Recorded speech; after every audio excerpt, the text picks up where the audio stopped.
네, 오늘도 평안한 하루가 되시기 바라겠습니다. 오늘 말씀은 마가복음 15장 16절 말씀입니다. 군인들이 예수를 끌고 브라이도리온이라는 뜰 안으로 들어가서 온 군대를 모으고. 아멘. 자, 오늘 말씀의 내용은 군인들이 예수님을 끌고 브라이도리온이라는 뜰로 가는 내용입니다. 그곳은 로마 총독의 관저가 있는 곳인데 오늘 말씀에 보면 모든 군대를 모았다 이렇게 기록합니다. 모든 군대라고 했는데 숫자가 얼마 정도 되냐면 약 600명 정도입니다. 왜 이렇게 많은 수의 군인들이 총독 관저에 있었냐면 명절이 되면 혹시라도 밀란이 일어날 수 있기 때문에 그걸 통제하기 위해서 군인들을 주둔시킨 것입니다. 자, 그 많은 군인들 앞에서 예수님 홀로 모욕과 조롱을 당하셨다는 말씀이 됩니다. 600명이나 되는 그 무서운 군인들과 연약한 예수님, 조롱당하는 예수님, 이 모습을 상상해 보면 예수님의 심정이 얼마나 무서웠는지를 알 수 있다라는 거고요. 예수님의 이런 심정을 시편에서는 이렇게 표현하고 있습니다. 시편 22편 12절 14절 많은 황소가 나를 에워싸며 바산의 힘센 소들이 나를 둘러쌌으며 내게 그 입을 벌림이 찢으며 부르짖는 사자 같으니이다. 나는 물같이 쏟아졌으며 내 모든 뼈는 어그러졌으며 내 마음은 밀랍 같아서 내 속에서 녹았으며. 자, 예수님의 그 두려운 마음을 잘 표현하는 시편 9절이라고 할 수 있는데요. 자, 그런데 다시 한번 생각해 보면 예수님은 어떤 분입니까? 전능하신 하나님의 신성을 가지신 분이었고 또 천군 천사를 당장에라도 동원할 수 있는 분이셨다라는 겁니다. 자, 그런데 예수님이 이런 무서움을 느낀 것은 왜 그러냐면 이 신성의 능력을 사용하지 않기로 작정했기 때문이라는 거죠.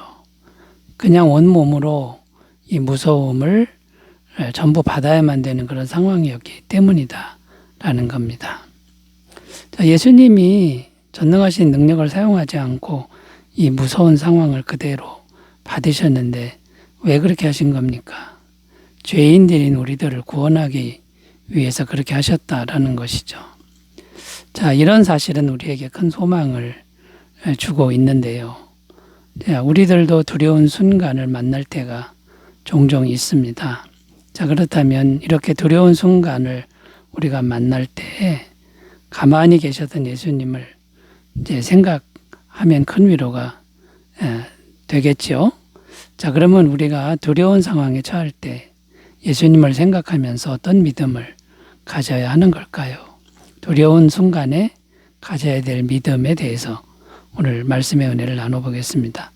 자, 첫 번째는요, 두려운 순간에 가져야 될 믿음. 첫 번째는 예수님이 전부를 다해 우리를 사랑하신다라고 하는 이 믿음을 붙들어야 된다라는 겁니다.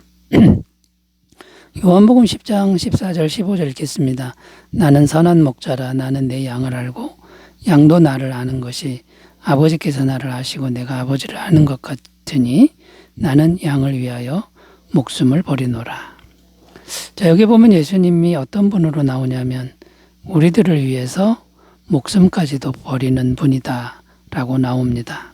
그만큼 우리를 사랑하신다라는 말씀입니다. 우리를 위해서는 못할 것이 없다라는 말씀이죠. 자, 그래서 어떻게 했다는 겁니까? 당장이라도 천군천사를 동원할 수 있었지만 그렇게 하지 않았다라는 거고, 그 무서운 순간, 두려운 순간을 끝까지 견디면서 목숨까지 내놓는 길을 정말 두려운 마음으로 끝까지 가셨다라는 겁니다. 자, 이런 모습이 예수님의 그 엄청난 사랑의 모습인데, 그렇다면 오늘날 우리들은 두려운 순간에 어떤 믿음을 가져야 합니까? 자, 첫 번째는요, 우리가 두려운 순간을 만나도 예수님의 이 사랑은 조금도 변함이 없다라는 것을 믿어야 한다라는 겁니다.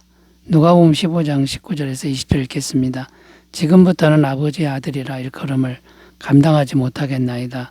나를 품고 내 하나로 보소서 하리라 하고 이에 일어나서 아버지께로 돌아가니라.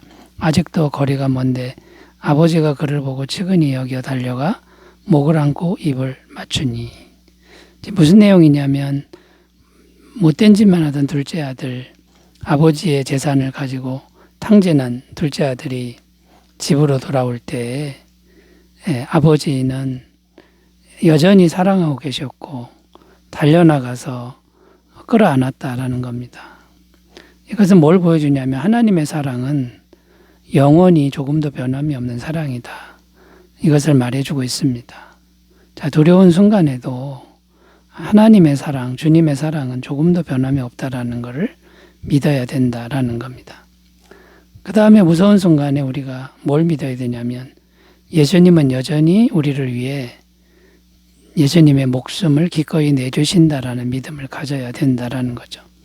로마서 8장 35절 37절입니다. 누가 우리를 그리스도의 사랑에서 끊으리요? 환난이나 공고나 박해나 기근이나 적신이나 위험이나 칼이랴. 기록된 바 우리가 종일 주를 위하여 죽임을 당하게 되며 도살당할 양같이 여김을 받았나이다 함과 같으니라. 그러나 이 모든 일에 우리를 사랑하신 이로 말미암아 우리가 넉넉히 이겼느니라. 어떤 세력이 와도 죽음의 세력이 와도 하나님의 사랑에서 끊을 수 없다라는 이 믿음을 굳게 붙들어야 된다라는 것이죠. 자, 그리고 이 무서운 순간일수록 우리가 두려워하지 말아야지 결심은 해도 두렵다는 겁니다. 그래서 우리가 기도를 해야 되는데 더욱 힘써 기도해야 되는데 기도할 때 성령께서 임하셔서 담대한 마음을 불어넣어 주신다는 것 우리가 꼭 기억하시고요. 두려운 순간에 주님의 사랑을 붙들고 더욱 기도에 힘쓰시는 삶이 되시기 바라겠습니다. 자, 두 번째로 가보겠습니다. 두려운 순간에 가져야 될 믿음 두 번째는요. 예수님이 어떤 현실도 다 이길 수 있다는 믿음이다라는 겁니다. 예수님도 어떤 현실도 다 이길 수 있다는 믿음을 붙들어야 된다라는 겁니다. 자, 마태복음 8장 26절 있습니다. 예수께서 이르시되 어찌하여 무서워하느냐 믿음이 작은 자들아 하시고 곧 일어나사 바람과 바다를 꾸짖으시니 아주 잔잔하게 되거늘.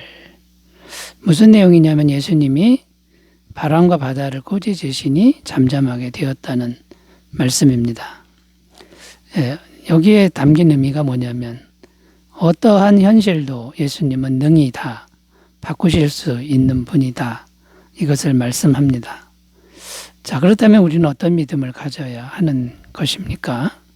어떤 두려운 상황이 와도 예수님은 능히 바꾸실 수 있는 분인 것을 믿어야 한다라는 거죠. 왜냐하면 예수님은 바람과 바다를 잠잠케 하셨다라는 것이죠. 그러면 어떤 현실도 다 바꿀 수 있다는 겁니다. 그런데 왜 이런 모습을 제자들에게 보인 것입니까? 제자들로 하여금 믿음을 가지라고 보여주셨다라는 거고요. 오늘날 성경을 읽는 우리들에게도 이런 믿음을 가지라고 보여주신 것이다라는 겁니다. 자, 그러면 이제 우리가 가져야 될 믿음은 무엇이냐면 예수님은 전능하신 하나님이시다. 전능하신 하나님이시다. 이걸 굳게 붙들어야 되는 거죠. 골로새서 1장 16절 17절 만물이 그에게서 창조되되 하늘과 땅에서 보이는 것들과 보이지 않는 것들과 혹은 왕권들이나 주권들이나 통치자들이나 권세들이나 만물이다. 그로 말미암고 그를 위하여 창조되었고 또한 그가 만물보다 먼저 계시고 만물이 그 안에 함께 섰느니라. 모든 만물을 창조하신 창조주 하나님이라는 것을 믿어야 된다라는 거고요.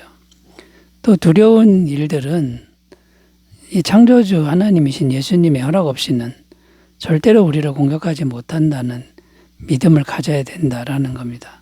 그 무서운 순간에도 주님이 허락하지 않으면 나를 공격 못한다 이런 믿음을 붙들어야 된다라는 거죠. 고린도전서 10장 13절 사람이 감당할 시험 밖에는 너희가 당한 것이 없나니 오직 하나님은 미쁘사 너희가 감당하지 못할 시험 당함을 허락하지 아니하시고 시험 당할 즈음에 또한 피할 길을 내서 너희로 능히 감당하게 하시느니라. 하나님의 통제 아래에 있다라는 걸 우리가 믿어야 되고요. 요한일서 5장 18절입니다. 하나님께로부터 난 자는 다 범죄하지 아니하는 줄을 우리가 아노라. 하나님께로부터 나신 자가 그를 지키심에 악한 자가 그를 만지지도 못하느니라. 자, 여러분이 말씀을 꼭 붙들고 예수님이 어떤 현실도 다 바꾸실 수 있다는 믿음으로 승리하시기 바라겠습니다. 자, 세 번째로 가보겠습니다. 두려운 순간에 우리는 어떤 믿음을 가져야 할까요? 세 번째는 예수님이 마음에 천국의 평안을 주신다는 믿음을 가져야 된다라는 겁니다. 예수님이 우리 마음에 천국의 평안을 부어주신다는 믿음을 가져야 된다라는 거죠. 요한복음 14장 27절입니다. 평안을 너희에게 끼치노니 곧 나의 평안을 너희에게 주노라. 내가 너희에게 주는 것은 세상이 주는 것과 같지 아니하니라. 너희는 마음에 근심하지도 말고 두려워하지도 말라. 자, 이 말씀은 예수님이 우리 마음에 평안을 주신다는 건데 어떤 평안이냐면 세상에 속하지 않은 평안이라는 겁니다. 천국에 속한 평안이라는 건데 이 천국의 평안은 두려운 상황이 계속돼도 마음의 평안을 계속 지켜주는 그런 평안이라는 겁니다.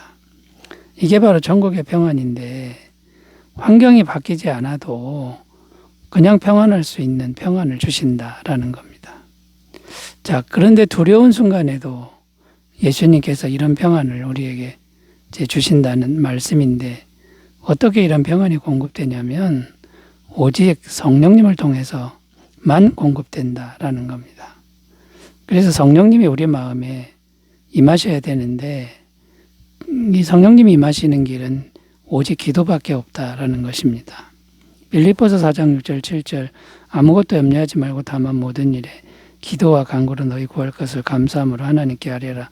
그리하면 모든 지각에 뛰어난 하나님의 평강이 그리스도 예수 안에서 너희 마음과 생각을 지키시리라.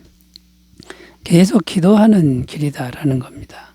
그러면 하나님의 평강이 천국에 속한 평강이 계속 우리 마음에 들어온다라는 거고요.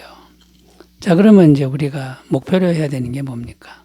지속적으로 성령의 충만함을 목표로 해서 기도 생활을 해야 된다라는 거죠. 에베소서 5장 18절입니다. 술 취하지 말라. 이는 방탕한 것이니 오직 성령으로 충만함을 받으라. 여러분, 오직 성령으로 충만함을 받는 이것을 목표로 해서 평상시에 성실하게 잘 노력하셨으면 좋겠습니다.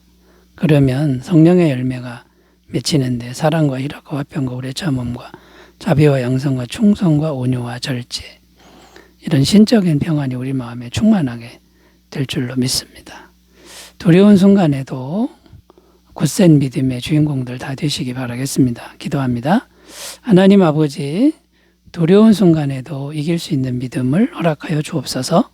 예수님의 이름으로 기도드립니다. 아멘. 좋은 하루 되시기 바라겠습니다. 감사합니다.